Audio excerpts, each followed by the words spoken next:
V-Guard presents कौन जीत रहा है, को पावर्ड बाय सेंसोडाइन एंड विमल। बोलो जुबां केसरी। फिलहाल अब अपने दर्शकों को दिखाते हैं यूपी के अमेठी से बीजेपी उम्मीदवार और केंद्रीय मंत्री स्मृति ईरानी से हमारे संवाददाता कुमार कुंदन की खास बातचीत। ये पूरा इंटरव्यू देखिए। उत्तर प्रदेश की 80 लोकसभा सीटों की बात करें तो बात अगर अमेठी रायबरेली की आती है तो उसको गांधी नेहरू परिवार का गढ़ माना जाता रहा, लेकिन उस गढ़ में सबसे बड़ी सेंधमारी किसी ने की तो स्मृति ईरानी ने। 2014 से लेकर लगातार इस इलाके में है और 2019 में किसी और को नहीं बल्कि कांग्रेस के युवराज राहुल गांधी को हराया। मैम, इस बार का चुनाव आपके लिए कितना अलग है? देखिए, चुनाव में वोट पड़ने से पहले ही गांधी परिवार ने हार मान ली और बोरिया बिस्तर बांध लिया, तो ये इस बात का संकेत है निश्चित रूप से एक राजनीतिक इकोसिस्टम है गांधी परिवार का, मात्र एक व्यक्ति नहीं है, वो अपनी पार्टी की विचारधारा है। तो निश्चित रूप से उन्होंने आकलन किया होगा पूरी सीट का और इस निर्णय पर पहुंचे होंगे कि न सिर्फ राहुल गांधी पर परिवार का कोई भी सदस्य अगर यहाँ से लड़ता तो वो चुनाव हार जाता। तो मेरे हिसाब से ये अपने आप में इतिहास में एक और पन्ना जो जोड़ने वाली बात है कि जो 50 साल से एक परिवार का गढ़ रहा, वहाँ पर 2019 में हमने जिनको हराया वो कांग्रेस के राष्ट्रीय अध्यक्ष थे तब। तो भारत की राजनीति में कभी भी सिटिंग कांग्रेस प्रेसिडेंट हारे नहीं थे। और दूसरा इतिहास तब रचा गया जब उन्होंने सीट छोड़ दी, और ये इतिहास आज मैं बोल रही हूँ बिना और विनम्रता के भाव से, ये इतिहास अब मिटाया नहीं जा सकता। मैम, आप केरल भी गई थी चुनाव प्रचार के लिए, मैंने देखा था, और कुछ लोग कह रहे हैं कि रणछोड़ दास आपने बना दिया एक तरीके से उनको। एक तरफ से केरल है, दूसरी तरफ से वो रायबरेली आ गए हैं, तो इसको किस तरीके से देखते हैं आप? मुझे लगता है ये राजनीति में विशेषज्ञों के लिए एक चर्चा का विषय होना चाहिए। अगर उन्हें वायनाड से ही लड़ना था तो उन्हें रायबरेली से पर्चा नहीं भरना चाहिए था, क्योंकि दोनों में से एक सीट, अगर उनका दावा है कि दोनों सीटें जीत रहे हैं, एक सीट पे अगर वो जीत रहे हैं तो वहाँ पर पुनः उनको चुनाव करवाना पड़ेगा।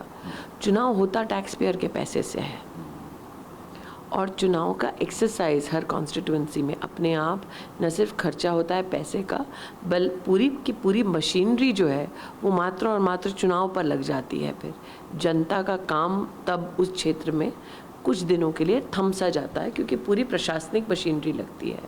तो आपने न सिर्फ एक जनता का अपमान किया, क्योंकि वायनाड में जब पर्चा भरा था तब अपने वहाँ के वोटरों को उन्होंने स्पष्ट ये नहीं कहा था कि वो दूसरी सीट से पर्चा भरने वाले हैं। दूसरा, अगर वो ये दावा करते हैं कि वो दोनों सीटें जीतेंगे, तो एक और सीट पर बाई इलेक्शन कराना या पुनः चुनाव कराना, ये क्या जनता के साथ और देश की तिजोरी के साथ धोखा नहीं है?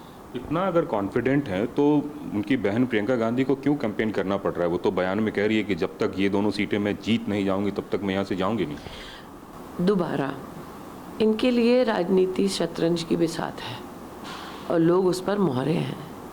मेरा ये मानना है, अगर आपको चुनाव लड़ना है, आमने सामने लड़िए ना।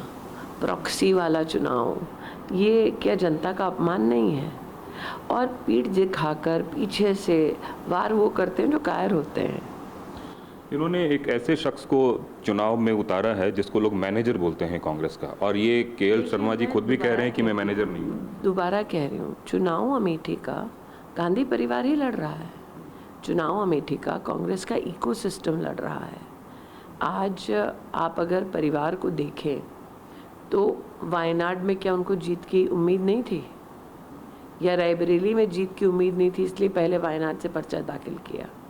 तो आज स्थिति कांग्रेस की धूमिल हो रही है, आज कांग्रेस में कोलाहल है, और ये भी लोग कहते हैं कि एक दूसरे को निपटाने की कवायद में वो अपना पूरा का पूरा किला ढा रहे हैं। तो ये उनकी चर्चा और चिंता का विषय, मेरा नहीं है। एक दूसरे को निपटाने, मेरा मतलब एक दूसरे भाई बहन को निपटाने की बात कर रहे हैं। जैसे कि मैंने कहा, आप सोचिए, एक परिवार का सदस्य चीख चीख के पूरे देश को बता रहा है कि वो चुनाव लड़ना चाहता है। एक परिवार का सदस्य कहता है कि भाई मैं देश भर में बहुत व्यस्त हूँ, मेरे पास क्षेत्र के लिए समय नहीं है, लेकिन चुनाव आते ही वो क्षेत्र पे अपना गढ़ मानते हुए यहाँ बैठ जाता है। तो निश्चित रूप से उस परिवार में खींचतान है, जिसकी चर्चा उन्हीं के जनप्रतिनिधि, उन्हीं के नेता, उन्हीं के सहयोगी करते हैं। ये तो हम नहीं कह रहे हैं। कल मैं देख रहा था सभाओं में जब आप बात कर रही थी तो राम मंदिर की बात हो रही थी, जबकि कांग्रेस वाले तो राम मंदिर को लेकर कुछ और भी कह रहे हैं। कांग्रेस के महाराष्ट्र के नेता ने तो यहाँ तक कह दिया कि राम मंदिर का हम शुद्धिकरण करेंगे। तब तरह तरह की चीज़ें हो रही है, आप इसको किस तरीके से देखते हैं? क्या इंसान भगवान की शुद्धि करता है? कांग्रेस का अहंकार देखिए, पहले एफिडेविट दे दिया कि राम जी का कोई अस्तित्व नहीं, फिर जो निमंत्रण था प्राण प्रतिष्ठा समारोह का उसको ठुकरा दिए, फिर जो उनके 32 साल पुराने नेता ने कहा कि अंदर अंदर कांग्रेस पार्टी के नेता ये चर्चा करते रहे कि राम मंदिर का निर्णय वो बदल देंगे, अब कहते हैं रामलला की मूर्ति का शुद्धिकरण कर देंगे। प्राण प्रतिष्ठित एक मूर्ति, एक मंदिर, उसका मतलब क्या है? अब उसमें प्रभु के प्राण विराजते हैं, तो प्रभु को शुद्धि करने का अहंकार मात्र कांग्रेस में ही हो सकता है। अगर स्थानीय मुद्दों की बात करें तो आपको क्या लगता है अमेठी की ऐसी क्या बात है जो आपने पिछले 5 सालों में किया हो और जनता क्यों आपको फिर दोबारा चुने? देखिए, 5 साल में 2 साल कोरोना के रहे, और इन 2 सालों में जब कोरोना था तब मैं हर गांव में और हर परिवार के लिए उपस्थित थी जिसको या तो दवा की ज़रूरत थी या हॉस्पिटलाइजेशन की ज़रूरत थी, अथवा जहाँ पे अगर कोई मृत्यु हो गई, कोई घटना हो गई, मैं फिज़िकली स्वयं वहाँ प्रेजेंट थी। और ऐसा नहीं है कि मात्र अपनी पार्टी, अपने कार्यकर्ता, अपने वोटर के लिए उपस्थित थी। कांग्रेस के नेता और कार्यकर्ता भी मेरे साथ चर्चा में थे कि दीदी यहाँ पे ये है, यहाँ पे वो मदद चाहिए, क्योंकि नरेंद्र मोदी जी ने कहा कि विपदा की घड़ी में पक्ष विपक्ष नहीं देखना है, सबकी मदद करनी है। और मोदी जी का जो संगठन का संस्कार है उसका सबसे बेहतरीन परिचय हमने अमेठी में दिया। हमारे पास इन 5 सालों में आपको मैं कुछ ऐसे प्रोजेक्ट्स गिनवाती हूँ जिसका इंतज़ार अमेठी ने 30 साल किया। अमेठी का बाईपास 30 साल पुरानी मांग, वो हमने बनाया। ककवा रोड है एक अमेठी में, उसका ओवरब्रिज 25 साल पुरानी मांग, वो हमने बनाया। अमेठी का मेडिकल कॉलेज नरेंद्र भाई से हमको मिला, वो बन रहा है। ट्रॉमा सेंटर अमेठी में नहीं था, वो बना। 200 बेड का महिला का अस्पताल नहीं था, वो बना। हमारे यहाँ चीफ मेडिकल ऑफिसर का ऑफिस ही नहीं था, वो बना। पुलिस लाइन नहीं थी, वो बना। डिस्ट्रिक्ट कोर्ट नहीं था, वो बन रहा है। तो यहाँ पर मूलभूत, अगर यहाँ पर कोई व्यक्ति बीमार होता था डायलिसिस करने के लिए उसे सीधा लखनऊ जाना पड़ता था। आज डायलिसिस सेंटर नरेंद्र भाई की कृपा से गौरीगंज में, जनपद में है। तो ऐसे कई काम हैं जो इंफ्रास्ट्रक्चरली बड़े स्कोप के काम हैं, लेकिन साथ ही 1,14,000 घर बनना एक कॉन्स्टिट्यूएंसी में, 4 लाख परिवारों को पहली बार शौचालय मिलना। अगर आप फैमिली साइज देखें, 4 प्रति परिवार, 16 लाख लोग जब राहुल गांधी यहाँ पर सांसद थे खुले में शौच करते थे, क्या उनमें इतनी क्षमता नहीं थी कि शौचालय बनवा देते? 3,50,000 घरों में नलका दिया। इसका मतलब पुनः फैमिली साइज अगर आप देखें कि 4 है पर फैमिली, 14 लाख घरों में 14 लाख लोगों के पास नल से पीने के लिए जल नहीं था जब राहुल गांधी सांसद थे। 1.5 लाख परिवारों में कभी बिजली नहीं थी, कनेक्शन हमने दिलवाया। 2,20,000 परिवारों को पहली बार गैस का कनेक्शन दिलवाया। यहाँ जितने गैस की एजेंसीज थी सब कांग्रेस के नेताओं की थी। आपने तो काम के नाम पे वोट मांग रहे हैं, दूसरी तरफ कुछ ऐसे लोग हैं जो पाकिस्तान के नाम पे वोट मांग रहे हैं, कह रहे हैं कि पाकिस्तान के लोग, हमारे चैनल से भी बातचीत में पाकिस्तान के नेताओं ने कहा कि 4 जून को हम चाहते हैं कि कांग्रेस की सरकार बने। देखिए, पाकिस्तान चाहता है कि हिंदुस्तान कमज़ोर हो। पाकिस्तान जानता है कांग्रेस का नेतृत्व कितना लचीला है। पाकिस्तान जानता है कि कांग्रेस पार्टी आज नहीं तो कल किसी न किसी मंच से हमेशा पाकिस्तान के पास एटम बम है ऐसे करने वाले शब्दों का प्रयोग करता है। तो मेरा ये मानना है कि जनता के लिए यही स्पष्ट है पाकिस्तान की कांग्रेस में इतनी रुचि क्यों है, और कांग्रेस पार्टी ने आज तक पाकिस्तान के नेताओं के समर्थन को क्यों नहीं नकारा, क्योंकि हमारे देश का चुनाव है। आपको वोट हिंदुस्तानियों से चाहिए कि पाकिस्तानियों से चाहिए? ये बात समझ में नहीं आती है जब मणिशंकर अय्यर सीधा कहते हैं कि हमें उनका सम्मान करना चाहिए, उनके पास एटम बम है। किस बात का डर है? मुझे नहीं पता। मणिशंकर अय्यर जी हों या कांग्रेस का कोई भी नेता हो, उनको पाकिस्तान का डर नहीं, उनकी पाकिस्तान के साथ दोस्ती है। मैम, एक बात और पूछना चाहूँगा, राहुल गांधी भी कह रहे हैं कि 4 तारीख को जो चुनाव परिणाम आएगा वो उसमें नरेंद्र मोदी जो है इस बार देश के प्रधानमंत्री नहीं बनेंगे। ये कौन सा कॉन्फिडेंस है उनका? देखिए, ऐसा है, अगर कॉन्फिडेंस होता तो अमेठी लड़ लेते, और मैं तो सामान्य कार्यकर्ता हूँ, मैं तो नरेंद्र मोदी हूँ नहीं।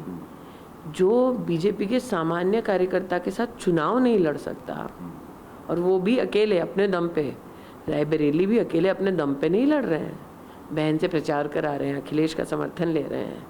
तो जो अपने दम पे एक चुनाव नहीं लड़ सकता वो मोदी को लाल कर रहा है, हास्यास्पद नहीं है। उनके तो कई सारे नेता आ रहे हैं आपके चुनाव प्रचार में, और कल अशोक गहलोत भी आए यहाँ पे। वो कह रहे हैं कि मैजिक होगा, और एक ऐसा मैजिक होगा कि सब लोग देखेंगे 4 जून को। अमेठी की बात कर रहे थे। गहलोत साहब के साथ तो राजस्थान में मैजिक हो गया।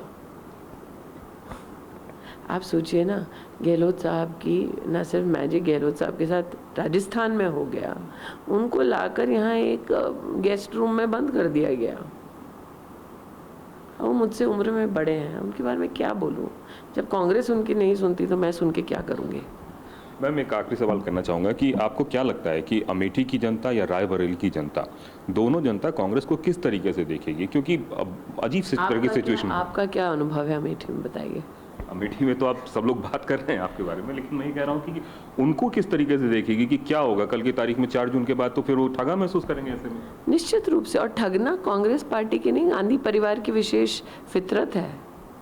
और मुझे खुशी है इस बार उनकी हिपोक्रेसी और उनके ठगने का अंदाज देश के सामने एक्सपोज हो गया। क्योंकि बाई इलेक्शन में फिर जाना पड़ेगा। अगर एक बात बताते हैं, मैंने कहा ना कि पहले तो रायबरेली से अकेले चुनाव लड़ने का दम नहीं था, इसीलिए तो वायनाड से पर्चा भरे। वायनाड में कॉन्फिडेंस नहीं था इसलिए रायबरेली आए। अमेठी तो छोड़ ही दीजिए, अमेठी में तो बिल्कुल कॉन्फिडेंस नहीं एक था। और आखिरी सवाल करना चाहूंगा। पहली बार देश के इतिहास में ऐसा होगा कि गांधी परिवार किसी और के लिए दिल्ली में वोट करेगा, क्योंकि उनका वोट दिल्ली में है। आपने तो यहाँ घर बना लिया है अपना। तो आपको ऐसा लगता है कि ऐसी स्थिति कैसे आई? मतलब चूंकि आम आदमी पार्टी, गांधी परिवार शराब घोटालों के लिए करेगा वोट और राम जी में निकालेगा खोट। चलिए, कैमरामैन मौर्य के साथ कुमार कुंदन, TV9 भारतवर्ष, अमेठी।